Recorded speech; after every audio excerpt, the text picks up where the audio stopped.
நம்மளுடைய வாழ்க்கையில் எப்பவுமே யோக நிலையில நம்ம அதுதான் வந்து ரொம்ப ரொம்ப முக்கியம்.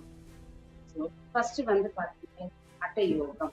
அட்ட யோகம்னா வந்து இந்த நம்ம சரீரத்தோட இந்த பௌதிக உடலோட நம்ம இணைந்து இருப்பதுதான் அட்ட யோகம். அப்படின்னா எக்ஸாம்பிளுக்கு வந்து நம்ம வந்து முத்ராஸ் போடுறது, இல்ல ஆசனாஸ் போடுறது, இந்த பௌதிக உடலோட நம்ம இணைந்து இருப்பதுதான் அட்ட யோகம் என்று நம்ம சொல்றோம். ஞான யோகம்.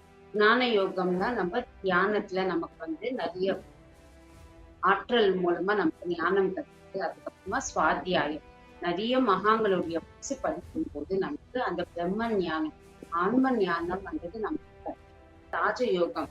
இந்த ஆனாபான சக்தி தியானம் யாரு பண்ணணும், யாரு வந்து நல்ல நல்ல விதமான குணங்கள் இல்லையோ, எப்பவுமே வந்து கெட்ட செயல் செய்றாங்களோ அவங்க எல்லாம் பண்ணலாமா வேண்டாமான்னா முக்கியமா அவங்கதான் வந்து இந்த ராஜயோகம், இந்த ஆனாபான சக்தி தியானம் பண்றது பண்ணணும். எக்ஸாம்பிளுக்கு வந்து டாக்டர் கிட்ட யார் போவாங்க?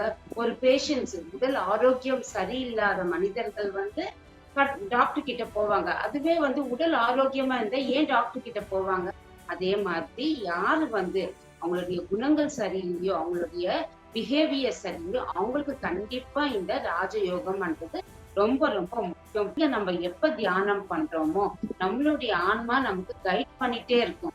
அதனால நம்ம தியான நிலையில இருந்துட்டு நம்மளுடைய கேள்விகள் நம்மளே வந்து கேள்வி கேட்டுட்டு தியானத்துல உட்காரும் போது நம்மளுடைய ஆன்மா நிலையில இருக்கும்போது நமக்கு மாஸ்டர்ஸ் மூலமா நமக்கு அதோட பதில்கள்ன்றது நமக்கு கிடைக்குது. அதுதான் இங்க நம்ம கிறிஸ்டியல் கிளியரா நம்ம புரிஞ்சுக்கணும்.